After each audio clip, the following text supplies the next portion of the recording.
Baş Mil Muğan kollektoru Respublikanın ümumi suvarılan torpaqlarının 80%-ni təşkil edir. Kür-Araz düzənliyinin suvarılan torpaq sahələrindən qurun sularının Xəzər dənizinə axılmasında mühüm əhəmiyyət kəsb edir ki, bu da işlərin də icrasını Dövlət Su Ehtiyatları Agentliyinin tabeliyində olan Baş Mil Muğan kollektorunun istismarı idarəsi həyata keçirir. 2025-ci ilin əvvəlindən indiyədək 95 kilometr məsafədə təsərrüfatlar arası və təsərrüfat daxili kollektor direnç şəbəkəsi lildən təmizlənib. Bundan 47,85 Salyan rayonunda, 35,55 kilometr Neftçala rayonunda, 11,6 kilometr Sabirabad rayonunda icra olunub.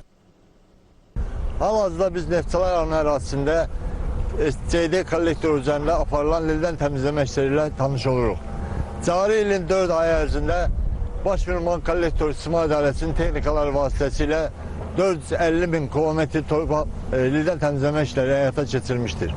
Bunlardan 280.000 kilometri Salyan rayonu ərazisində, 130.000 kilometri Neftçala rayonu ərazisində, 40.000 kilometri Sabirabad rayonu ərazisində işlənmişdir.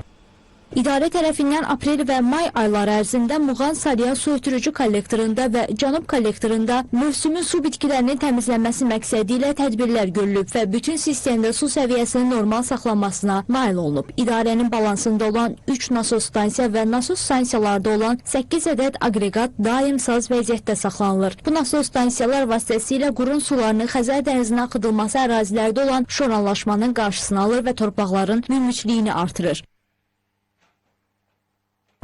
Cari ildə bu nasos stansiyalar xidmət etdiyi 6200 hektar ərazidən sızma və qurun suları 3 milyon 800 min kilometr su nasoslar 8 aqreqat vasitəsilə Baş Mil Muğan kollektoruna ötürülmüşdür.